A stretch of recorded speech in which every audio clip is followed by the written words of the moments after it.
سوچیں، اشتہار بازی کی 100 تجاویز کی ایک فہرست، یہ بہت زیادہ لگ سکتا ہے نا؟ لیکن کیا ہو اگر ان سب کے پیچھے ایک بہت ہی سادہ سا راز ہو؟ چلیں اس فہرست کو کھولتے ہیں اور اسے ایک ایسی حکمت عملی میں بدلتے ہیں جو واقعی کام کرے۔ جب سامنے 100 مختلف آئیڈیاز ہوں تو یہ فیصلہ کرنا بہت مشکل ہو جاتا ہے کہ آخر کہاں سے شروع کیا جائے۔ یہ بالکل ایسا ہے جیسے آپ کے پاس 100 مختلف سڑکوں کے نقشے تو ہوں، لیکن یہ معلوم نہ ہو کہ کون سی سڑک آپ کو منزل تک پہنچائے گی۔ تو یہی وہ بڑا سوال ہے، آخر شروع کہاں سے کریں؟ اس تجزیے میں ہم اسی بظاہر بے ترتیب لگنے والی فہرست میں چھپے ہوئے پیٹرنز کو تلاش کریں گے تاکہ کوئی بھی اپنے لیے بہترین حکمت عملی خود بنا سکے۔ تو ہمارا سفر کچھ اس طرح کا ہوگا۔ سب سے پہلے ہم ان 100 تجاویز کے پیچھے چھپے فارمولے کو سمجھیں گے، پھر ہم ڈیجیٹل، روایتی اور حقیقی دنیا کے اشتہارات کو دیکھیں گے، اور آخر میں ان سب کو ملا کے ایک بالکل واضح ایکشن پلان بنائیں گے۔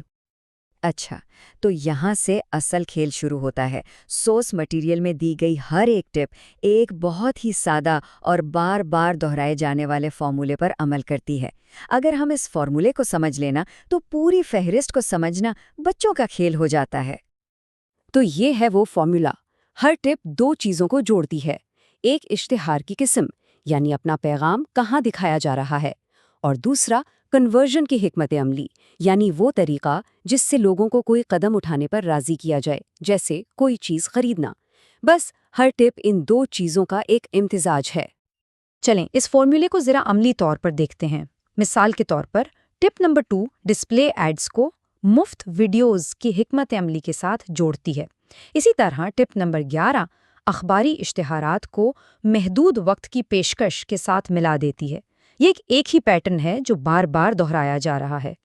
ٹھیک ہے، تو اب اشتہار کی اقسام کو دیکھتے ہیں۔ سورس مٹیریل انہیں کئی حصوں میں تقسیم کرتا ہے، اور سب سے پہلے ہم بات کریں گے ڈیجیٹل دنیا کی، یعنی آن لائن اشتہار بازی کے تمام طریقے۔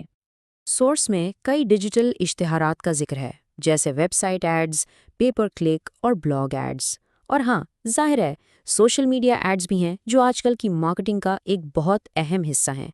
یہ سب وہ ڈیجیٹل پلیٹ فارمز ہیں جہاں لوگ اپنا زیادہ تر وقت گزارتے ہیں۔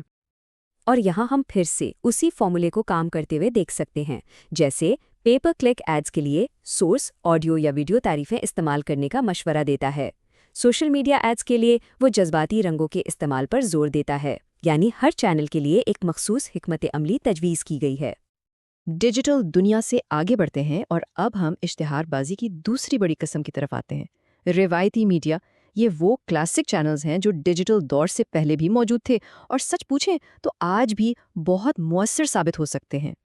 اس فہرست میں ریڈیو، اخبارات اور میگزین جیسے کلاسک طریقے شامل ہیں، اور دلچسپ بات یہ ہے کہ سورس میں ٹیلی ویژن اور یہاں تک کہ یلو پیجز کا بھی ذکر ہے، جو ہمیں یاد دلاتا ہے کہ کچھ پرانے طریقے آج بھی مخصوص صارفین تک پہنچنے کے لیے بہت کارآمد ہیں۔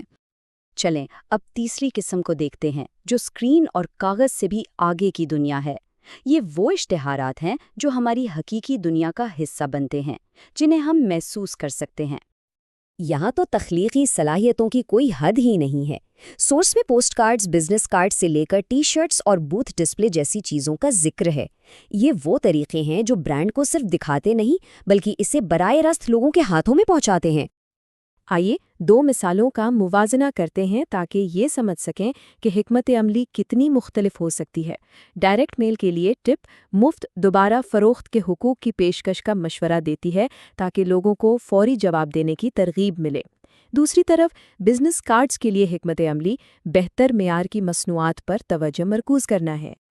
اب تک ہم نے دیکھا کہ اشتہار کہاں دینا ہے، یعنی اشتہار کی اقسام۔ اب ہم اس بات پر توجہ دیں گے کہ کیسے اشتہار دینا ہے۔ جب ہم سورس کی 100 حکمت عملیوں کا تجزیہ کرتے ہیں تو وہ سب 3 بڑی کیٹیگریز میں آ جاتی ہیں۔ ہم نے پہلے کنورژن کا ذکر کیا تھا، یعنی لوگوں کو کوئی قدم اٹھانے پر راضی کرنا۔ تو اس کی ایک سادہ سی تعریف یہ ہے، یہ اشتہار میں کوئی بھی ایسا عنصر ہے، چاہے وہ الفاظ ہوں، پیشکش ہو یا ڈیزائن، جو دیکھنے والے کو کوئی مخصوص کارروائی کرنے پر آمادہ کرے۔ پہلی حکمت عملی ہے فوری ضرورت کا احساس پیدا کرنا، جسے مارکیٹنگ میں ارجنسی کہتے ہیں۔ سورس میں کئی تجاویز اسی اصول پر مبنی ہیں، جیسے محدود وقت کی پیشکشیں یا آرڈر کی آخری تاریخیں۔ یہ سب دماغ کو ایک ہی پیغام دیتی ہیں: موقع ضائع ہونے سے پہلے ابھی عمل کرو۔ دوسری بڑی حکمت عملی ہے اعتماد قائم کرنا۔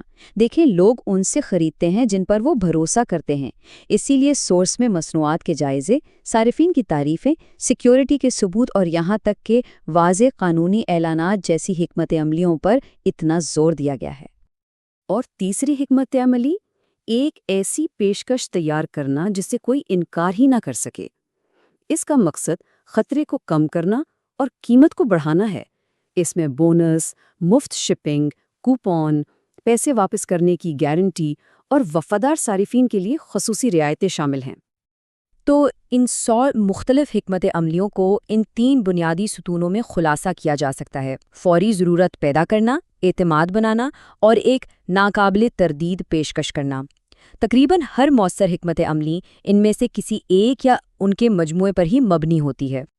اب جب ہم نے ان تمام تجاویز کا تجزیہ کر لیا ہے تو آخری مرحلہ یہ ہے کہ ان سب کو ایک ساتھ ملا کر ایک قابل عمل منصوبہ بنایا جائے۔ تو ان 100 تجاویز کا نچوڑ کیا ہے؟ یہ ایک سادہ 4 قدمی منصوبہ ہے۔ پہلا قدم، میدان منتخب کریں، ڈیجیٹل، روایتی یا حقیقی دنیا۔ دوسرا قدم، اس میدان میں اشتہار کی ایک قسم چنیں۔ تیسرا قدم، ان 3 بنیادی حکمت عملیوں میں سے ایک کا اطلاق کریں۔ اور چوتھا اور سب سے اہم قدم، ہمیشہ نتائج کی پیمائش کریں تاکہ معلوم ہو کہ کیا کام کر رہا ہے۔ جیسا کہ سورس کے اپنے تعارف میں کہا گیا ہے، ان تجاویز کا مقصد ہی آئیڈیاز فراہم کرنا ہے۔ یہ ایک ایسی ٹول کٹ ہے جہاں سے کسی بھی کاروبار کے لیے صحیح امتزاج تلاش کیا جا سکتا ہے۔